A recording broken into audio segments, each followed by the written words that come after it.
Outlook Podcast. We're here at the Outlook Podcast. Just we're here. We're talking to cool people.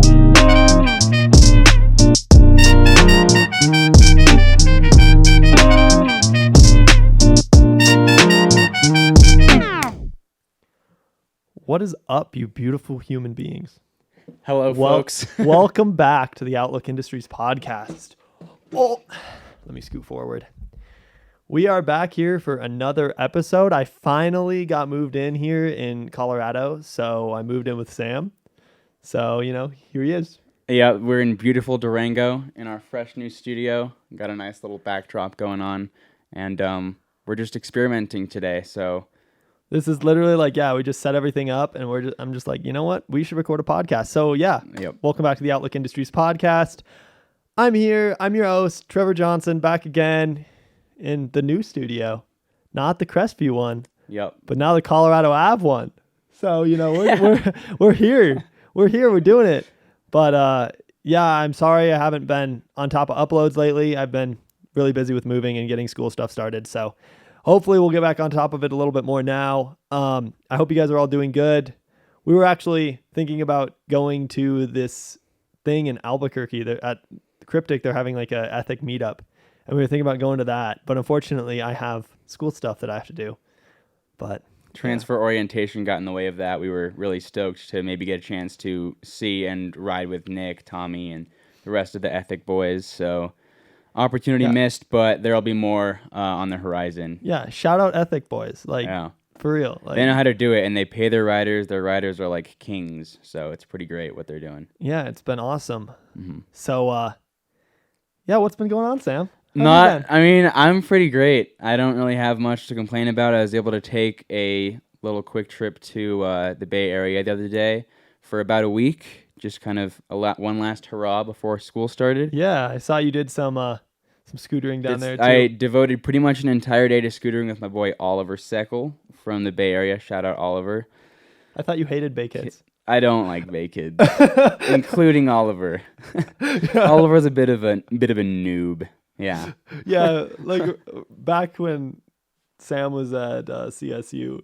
He was always doing lives and talking about the Bay Kids. When the Bay Kids would get on and just kind of clown me. So, that was so funny. I guess it's warranted. I don't feel quite as bad. But, no, it's all in good fun. So, they're talented riders over there. I'll just set their personality aside. But in good news, Delaney just got on the vault. That's pretty cool. Yeah, that is. More and more riders are being offered spots on shops, which is really great to see.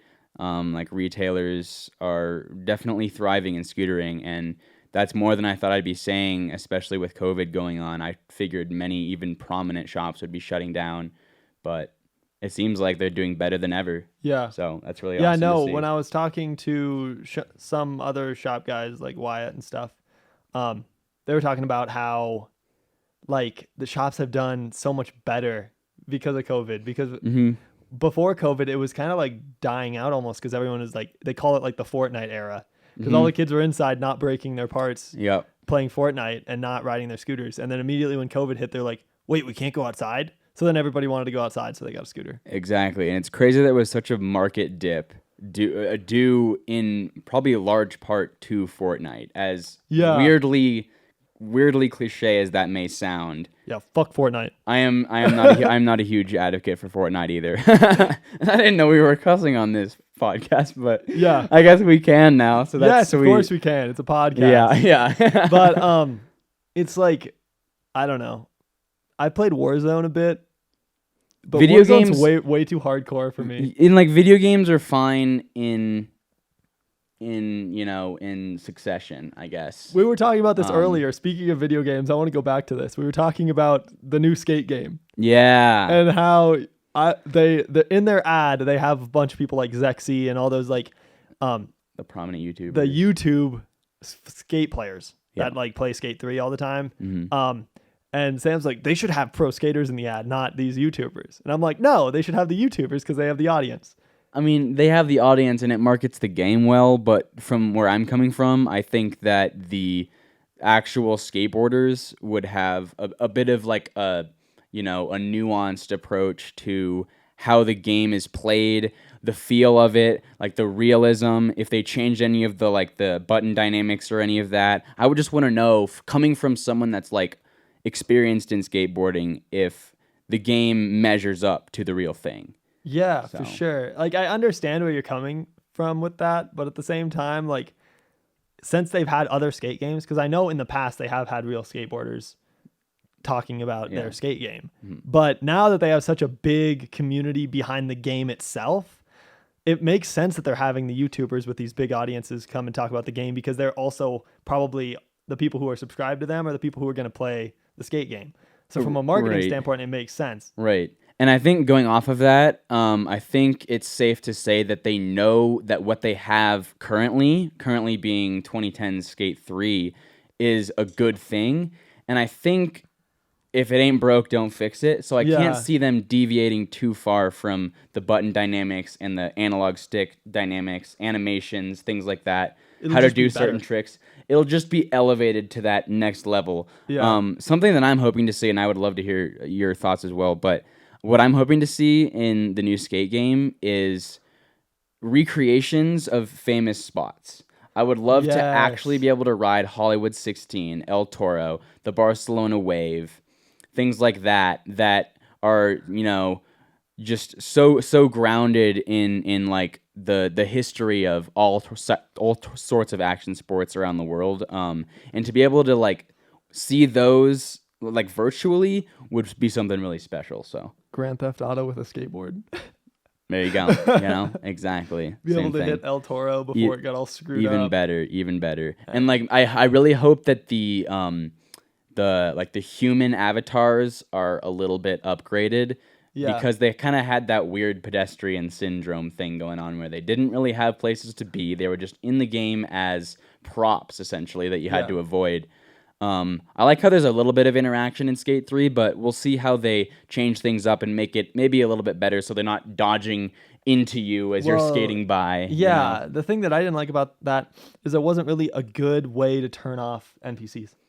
Yeah, other than free play. Yeah. Free play turned off pretty much everything, I think including cars. Yeah. Cars and people were taken out of the picture during free play. But I mean, I don't know. I guess the people in the cars bring that sense of atmosphere to it. Because when you're on free play and you're literally all by yourself, it's like apocalyptic. Yeah, when you're playing, is. it's like the world has ended and there's no one. It's dead quiet, you know. Yeah. So that sense of buzz is great, and I'd probably rather play the game in that environment, but with it tweaked and improved a bit. Yeah. Yeah, like a free world, like Grand Theft Auto. But exactly. Like I guess we're gonna keep referencing Grand Theft Auto because I mean, speaking of games but I saw a meme the other day, and it said what I grew up on, and it had Grand Theft Auto 5, and it's like what these kids these days are growing up on, and it's still Grand Theft Auto 5. Again, it's an old game, but it's classic. They haven't made a new one though. And I'm sure there's one that is in the works, or they're worried about being canceled, if not being completed and waiting for opportune time to release. That's true. Which is happening a lot in the entertainment world these days. There's plenty of projects that are completed and just waiting for a good time to release because of COVID. Yeah, because nobody can go to movie theaters. And exactly, and this is interesting. I learned this fact the other day that the new James Bond movie coming out, I think it's called No Time to Die, the one with that Billie Eilish song, right? In it. It should have been released around a year ago at this time, and due to that, the budget has been increased dramatically since then, and now in order for the movie to profit, it would need to gross about $900 million at the box office, which is very unlikely, especially given the current state of things. Wow. The marketing alone has hiked it up millions, hundreds of millions of dollars. So, I mean, the movie's going to earn back some money, but because of the kind of shit hand it's been dealt with COVID, it's still going to be a flop pretty much no matter what. Yeah, wow. Yeah. I didn't even hardly think about that. Yeah.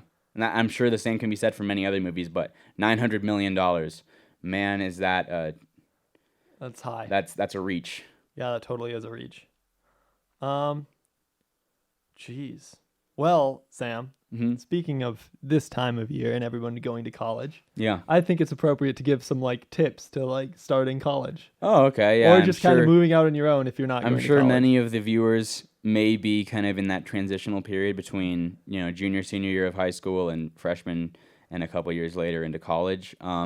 My biggest tip to you is if you have even a shred of a doubt of what you want to do, you consider taking a gap year. And that seems like something that someone would say that's like, I don't know if I want to go to school. Oh, I took a gap year and I knew I was getting back to school. I had that in my head the entire time. I was like, I'm going to be motivated when I complete this gap year to jump back into school. And I utilized the gap year as a bit of a breath, a little break that was much needed after K through 12 and no breaks in between. Not that I necessarily needed it, but it was nice to get out into the world and see some things, gain a significant chunk of independence that I hadn't had before living in a small town.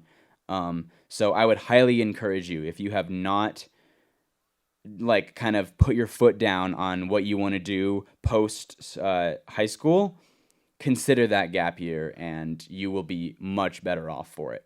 Yeah, I think that's one of the things that I wish I would have done, is take a gap year. Mm-hmm. I didn't, mostly because I was really ready to get into school and I didn't really know what else to do and I didn't have any money to travel. So with me being the older sibling in my situation, I kind of pave the way and give tips to my sister. But what I tell her a lot is like, she's trying to chase her music dreams, which is really good. And I think she should do that. And I think that college, unless you need a degree, is kind of a scam. Oh, yeah. Like it totally is. Unless you like, your degree is like you want to be a doctor or you want to be an engineer or you want to be something that you want to be that and Exactly. you need the degree to get the job. Exactly. But if you don't really know what you want to do and you end up going to school for business management like I am, Yeah. at the end of the day, yes, it's nice to have the degree, but don't rely on your degree to achieve the occupation that you think you're going to have. well, yeah, but if you want to kind of do your own thing, do it. Yeah. Like try it. You Yeah. can always go back to school. School Yeah. always be there. School is going to be in kind of your rear view mirror. And I think something adding on to what Trevor just mentioned, like what I tell people is, school, your degree is essentially credibility for like a 9 to 5 or a job pre-career, in my opinion, unless it's a warranted like a warranted degree field, like the medical field, for example, going to medical school and earning that badge, or for lack of a better word, to actually get into that field. School is absolutely necessary, and that makes perfect sense. There's no way you're going to do that without going into medical school because it's like required. But for something like the entertainment industry, like kind of what your sister's doing with music, it's you don't kind need of a degree. you don't need a degree. You're not going to show your resume and say, "Oh, I got a 4-year bachelor's in music from this institution In songwriting. exactly." And Belmont. and they're going to say, "Oh, that's great. That is all we needed to know to make sure that you are going to make us money. Here's your manager." Like they're not going to do that, and the way that you achieve that is building your personal portfolio on your own time. It's like a side hustle for those sorts of Yeah, you need approaches. your reel. You need your reel. You Exactly. need your demo. Yeah. It's very important to have a demo no matter what, if you're going into entertainment at all. But I think the world has switched so much to, like, I heard that the top career that kids want to be these days is a YouTuber, that kind of thing. Like, no, your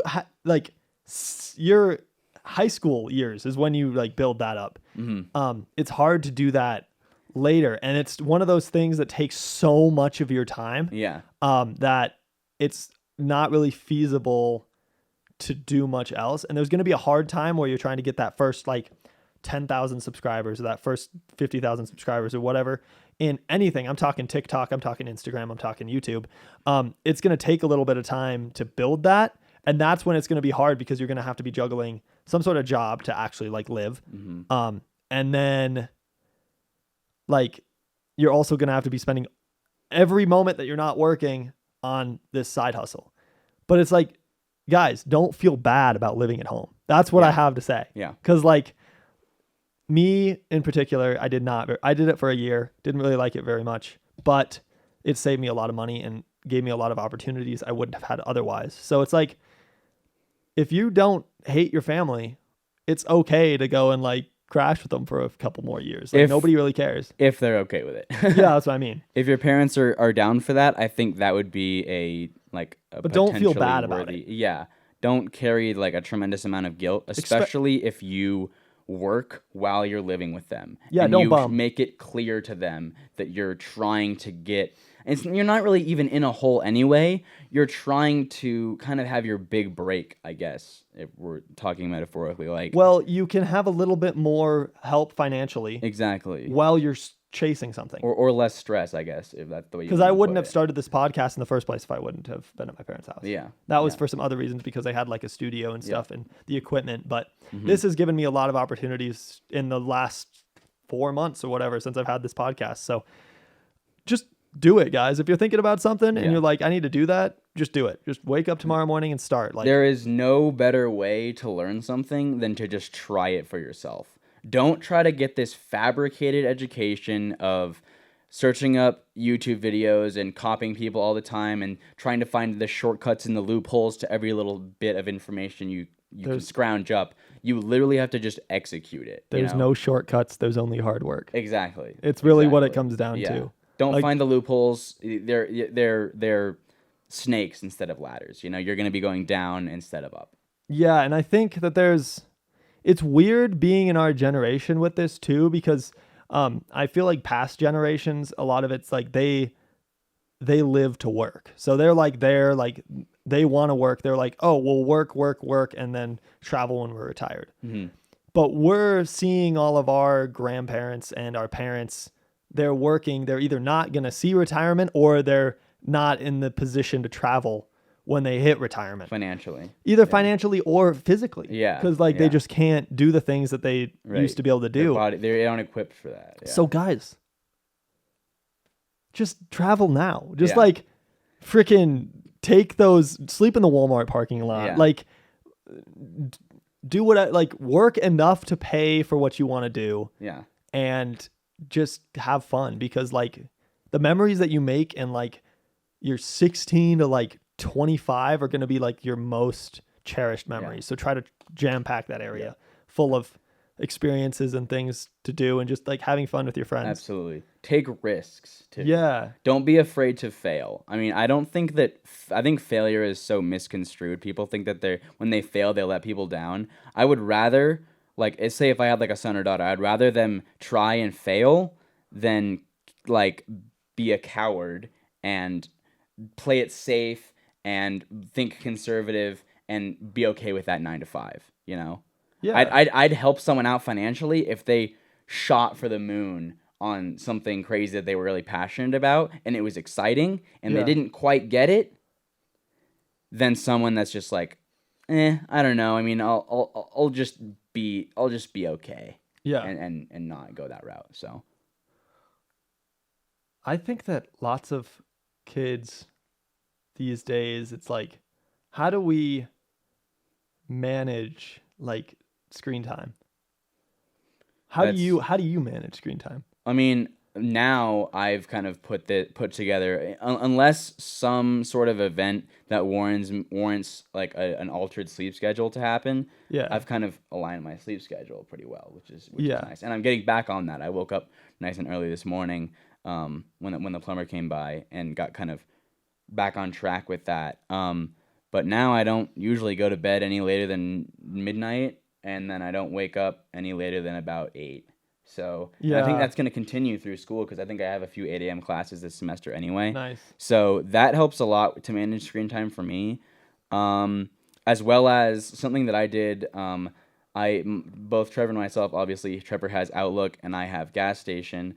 That was another distraction for me because I followed a ludicrous amount of people on that page as well. So I was spending double the time on another social media profile, scrolling the feed of things that I'd already seen and things that I didn't need to see again. Yeah. And then now I've not only made it look more professional by having a limited number of people that I follow. In my opinion, I just think that it looks better if there's a few less people that you're following instead of the thousands that many even corporate companies have, which I find very surprising.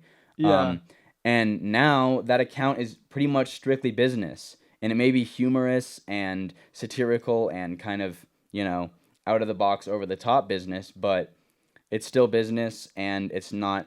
It's something that I spend far less time on.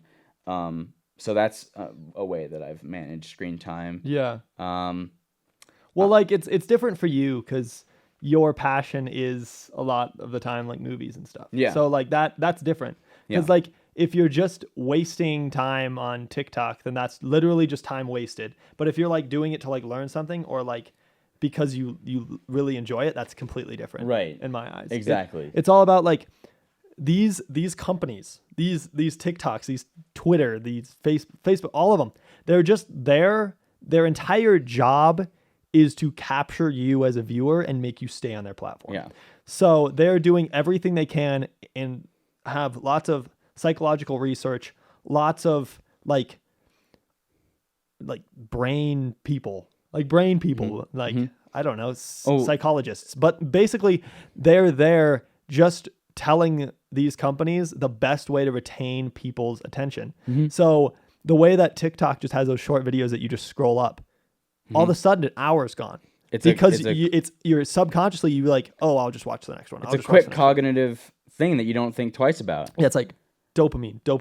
Exactly. Dopamine. Exactly. And then they're also calibrated to the point where they have like algorithms that study what you frequently watch and observe and kind of flock to, your attention is caught by, and they give you more of that. Yeah. They study that and they say this person likes this subject, and this subject. So we're gonna keep spoon feeding that. And then we give into it, and that leads to time wasted. There's a couple problems with that in my eyes. One of them is I'm not going to say TikTok's bad. I'm not going to tell you that not to go on TikTok or Instagram or whatever. I think they're good. I think you just need to be aware of what they're doing to your brain because that's a big part of it. And you can stop a lot of it just being aware and being like, oh, so this is why I keep doing this. But another one of the big problems is it keeps feeding you the same things that you like. So you're not getting, I think that's a big problem on like Facebook with older people, because if you like Joe Biden, say, it's just going to feed you more stuff about Joe Biden being good, or say Trump, same thing. It's just going to feed you more things about, it's not going to feed you the opposite opinion. Yeah. It's just going to keep upping your opinion, which, you know what that builds? Cults. Yeah. So I think that's a big problem with why we're so divided right now. Division, and it's also like, think about going off of that point, how it feeds you things that you are familiar with and that you enjoy viewing. Like that sort of thing is an issue because it's almost like the media version of comfort food. It's unhealthy, and it's like an addiction, but we can't shake it because you got to have that fix, Yeah. And I think that's just something that people haven't really figured out yet. I kind of have that, and I mean, I'm sure everyone, including Trevor and myself, suffer from that in some capacity. But yeah, just like knowing that you're like that when there's an awkward social situation. Yeah. What's your first inkling? Looking I'll just at go on your my phone so I don't have to look at other people. Yeah, because you're like, oh, you look at your phone to pretend like you have other friends. This is the socially acceptable thing to do, and for that reason, Put it down. You're comforted, and you don't feel as awkward, and you don't learn anything from other people in an actual face-to-face manner, like you probably feel embarrassed to not be doing at that moment in time. Just think about how uncomfortable you get if you leave your phone at home. Yeah. Like anybody that's listening to this, I know. Constantly like, oh, what, where, Yeah, that's like, where's my escape? Exactly. You're so like, think about that as literally anything else. Yeah. Like if you were that addicted to having something all the time. Think about that heart-sinking feeling you have when it's not in your pocket. Yeah. And then you're like, oh yeah, it's on my nightstand 20 feet away. And you still... What else? Like if that isn't dependence, I don't know what is. Yeah, there's no substance that's that bad. Yeah, exactly. like geez. It's one of those things, like technology's new-ish to us. There's been some research done, but I think that video games can be a lot more addicting than most of the drugs that people have problems with. Like, I'm just going to say that. Like, it does the same things. It brings it's an escape. It brings up your dopamine levels artificially. So like, it's like people who have a video game addiction, it is like a real addiction. Like it's not, people are like, oh, like it's not a big deal. I can put it down. No. Yeah, no. Well, the people who play, but people who don't play, who are just like diagnosing it or whatever, or like parents or whatever, they're like, yeah, it's like unhealthy, but you can understand like when you start seeing their habits, how addicting it is. Like these games, especially like, I don't know, people spend so much time on the internet. Go outside. Yeah. Go outside, guys. Yeah. Experience like, things. Go walk around people outside. That is another thing about college. I'm just going to say it. Yeah. 2 things. Get out of your dorm room if you're in a dorm. Get out of your dorm room. Go talk to people. Yeah. Don't plug in your Xbox and start playing Fortnite, because you will never leave. You'll never have friends. You'll stop going to class and not want to be at college, and then you'll drop out. I'm just telling you, I've had friends that did the same thing. Go to all the social events that they offer, make some friends, get your friend group, go outside, plan things. That's how you're going to be happy at college. Don't get out of your room, please. And don't necessarily only go to large social gatherings. You don't need to just rely on a party to be happening every weekend and force yourself to get drunk to talk to people. Like, that's not the way it works. You can go to the library if you choose to. It can work that way sometimes, though. It can. It can. Any hand you're dealt may offer you like a really great friend group. You don't have to drink at the party, though. Go to the party. Don't feel like it's you have better to if you're fit not into drunk. some sort of social classification with these people. Hold a drink. Yep. And drink one drink the whole night. Yeah. You're chilling. There you go. You're good.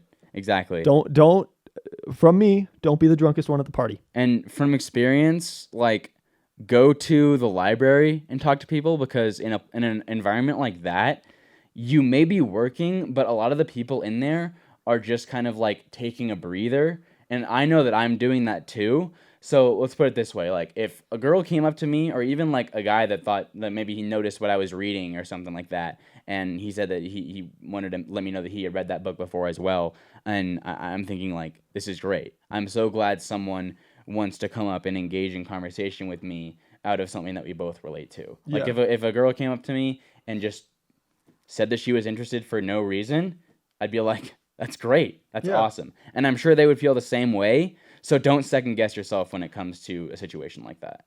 The biggest thing that helped me when freshman year, I knew that everybody there was in basically the same spot I was. Because they are. Sometimes people come with like more friends from their hometown and more people that they know, but they're all there trying to make new friends. So just start like talking to people, ask for people's Snapchats, plan events, go get ice cream with people. It's just like, everyone wants to meet new people, so just like be that person who organizes it, and don't be afraid to invite yourself to things, because that's the biggest thing in college. People aren't probably going to just invite you to things, especially if they don't know you that well. You usually have to they'll be like, oh, we're going to do this, and you're like, hey, can I come? And if they say no, just be like, all right, chill. But like, don't like expect people to invite you to things, because they probably won't. And a lot of the time, you got to ask sometimes. But some of the time they don't ask you if you want to come, because they just expect you to be there. Well, yeah. Sometimes. Yeah. And that's like just the way it works with college. People are like, we're boys now. Yeah. See you there, right? Yeah. You know, and that's just kind of the way it goes down. And that's great. That's cool. Like, that's a very inclusive environment. And I think that's really nice that Trevor and I are able to experience that here at Fort Lewis. Like, Fort Lewis is awesome. Like, the campus is great. Everyone is extremely hyped on one another. And there's a real sense of community here, which is really nice. So, yeah, get out of your box. And by box, I mean that prison cell of a bedroom that you've got on campus. If you're at one. If you're not at a dorm, and say you've transferred like me, it's a little bit harder to meet people. But just go to the places that that you want to be at, and kind of try to go to any events that you see happening. Luckily enough, the people that I moved in with, Sam and Kieran and Cooper and all them, they've been really nice and inviting me to things. So there's been quite a few things that I've been a part of and made some friends that way, but you just really have to like put yourself out there. Yeah. Because it's really easy not to. Exactly. It's easy not to. It's comfortable. And then you're like, yeah. It's comfortable, but yeah. Seek that discomfort. Seek the discomfort, and it's literally like getting into a really hot tub. At first, you're kind of weary to actually even get in, and it's burning, and you don't want to go any further. Yeah. But once you settle in, it feels really nice. So we encourage you, if you're into that college age, Or really any age. I don't care. really any age, yeah, but it's college in particular. If you're moving to a new place, it kind of applies. Extremely opportunistic for you to meet people that could be connected to you for the rest of your life, which is great. So yeah, no, college friends are the best friends. Yeah, like that's just how it is. Mm-hmm. But yeah, college is fun. Take advantage of all the experiences you can have because it's going to be the best time of your life. And screw up a few times. You're going to screw up. Utilize college as like a social learning experience and like a self-identification experience, as philosophical as that may sound.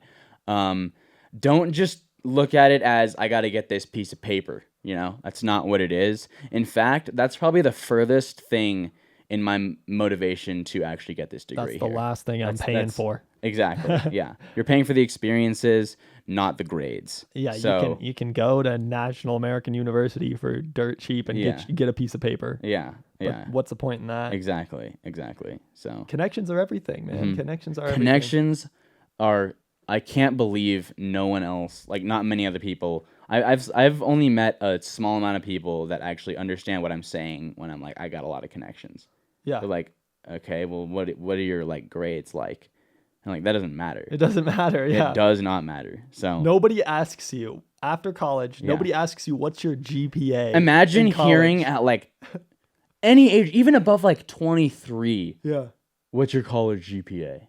No one gets asked that. It's what are your qualifications for this job? Yeah. Do you have a degree? What are your qualifications? What is your work experience in the field?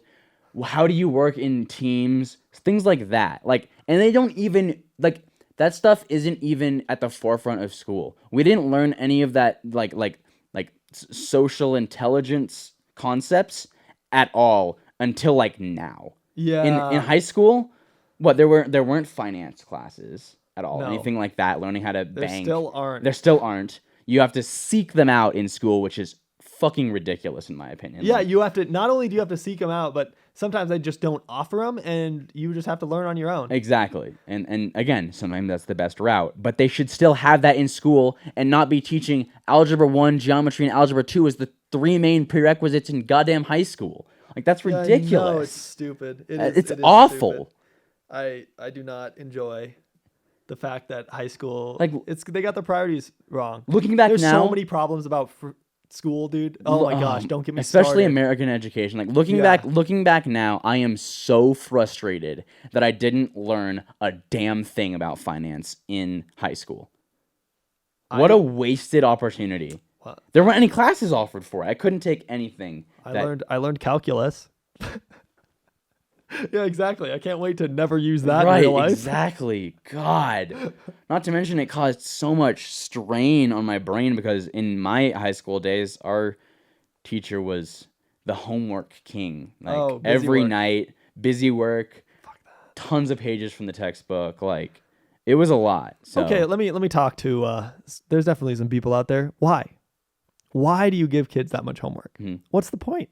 Let them prove that they know the concepts by doing a couple problems. You need to busy work doesn't teach anybody anything. What does all quantity add? All it does is teach you how to find it on the internet and cheat. Yeah, if they want to argue the route of discipline, go right ahead. I think you're probably going to get trounced if you think that's kind of the main reason for doing it. Yeah. Quantity means essentially nothing in something that you either have to get perfectly right or you didn't do it right at all. Well, they just don't teach right early, and then they try to make up for it later. Yeah. And it makes you really stressed out. Like why don't you just solve the problem at the origin? Why don't you just teach the right things to littler kids and start kids in school? And make preschool mandated. Preschool should be mandated because in psychology for many reasons. Because your learning curve as a mere infant is so significant to the rest of your childhood and then into your adult life. Like, people really overlook that. Even like 1 to 2 year olds. Yeah. That's so insanely significant. Yeah. And people tend to just kind of pass that off. Like, oh, it's a little senseless baby, you know, like they're familiarizing themselves with the environment And we need to facilitate that better, in my opinion. Also, something that I think should be introduced in schools is like specialist programs for kids that show at least a bit of interest in a specific field. I know it may not be the smartest idea to encourage kids to know what they want to do by the time they're 13 or whatever, but if there's some kid that's really interested in songwriting, for example, they could take a music credit that includes techniques in writing songs rather than just a choir or just a band, just something broad. But I don't think that you should push it as like there's a path for this. Stop using that path Exactly. word. I don't. Yeah. If you're interested in something and it sounds fun, take that class, and they'll probably continue to take those classes. But don't be pressured to think that that's going to be like you have the to line take those you're classes taking. for the next 10 years. Yeah. Like no, dude. Exactly. Kids change their mind every week. Exactly. Just give them teach them what they give want to them know. an opportunity to dabble and not only get crumbs of this broad concept. So yeah. No, we're getting all philosophical on us. I just really, it's kind of frustrating. I was talking to one of my teachers the other day, at my work. Not the other day, but like a month ago or so, and she was talking about how she teaches middle school math.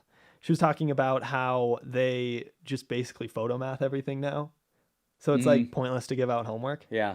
And I'm like, but you shouldn't be teaching kids how to like do math, really. Like you should, but there is not going to be a moment in the future where you're not going to have a calculator in your pocket. I think multiplication tables, addition tables, division tables, and subtraction tables should all be taught by memory. The basic ones get up to 12.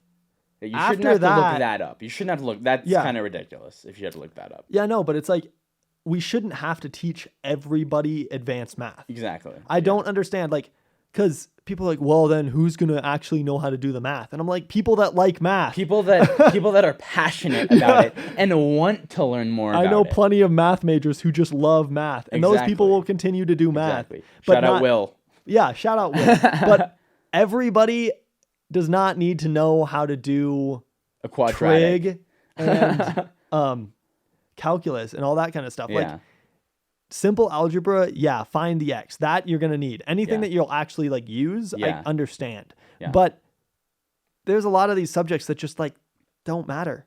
Mm-hmm.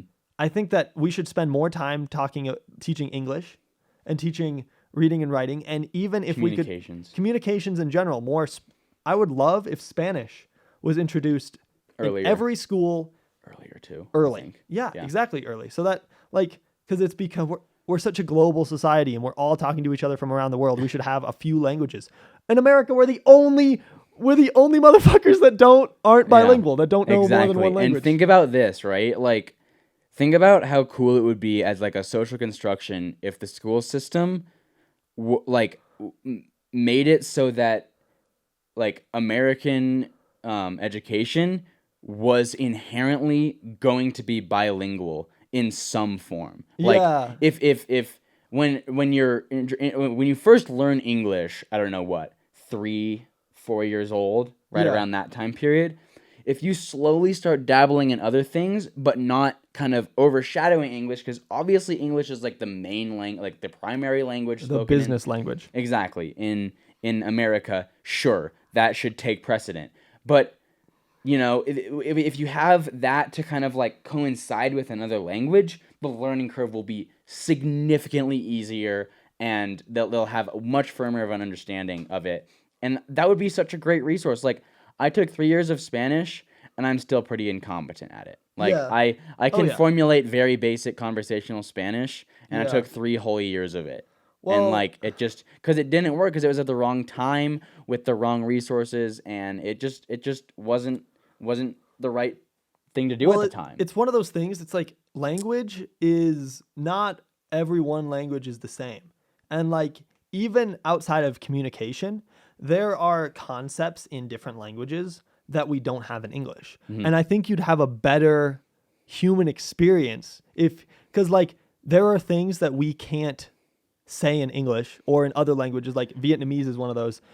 They don't have like a past tense or something like that. So like they can't say like I wish I would have done that. Yeah. Basically. So they're So it's way like happier that way. Yeah, exactly. But it's like yeah. if you had more languages under your belt, I think you would understand deeper emotions and deeper feelings, and you would like the human experience would just be better for you because there's other concepts in different languages. Totally. Not to mention, English is dry as a bone and sounds terrible when spoken, in my opinion. I think it's not the most beautiful language out there. Oh, by no means. Think about the words that we have. The word thought. Not like female thought. Oh like my gosh. thought. Yeah. And think about that too. That's not what I was thinking about, but now I am, Sam. Thought. THOUGHT.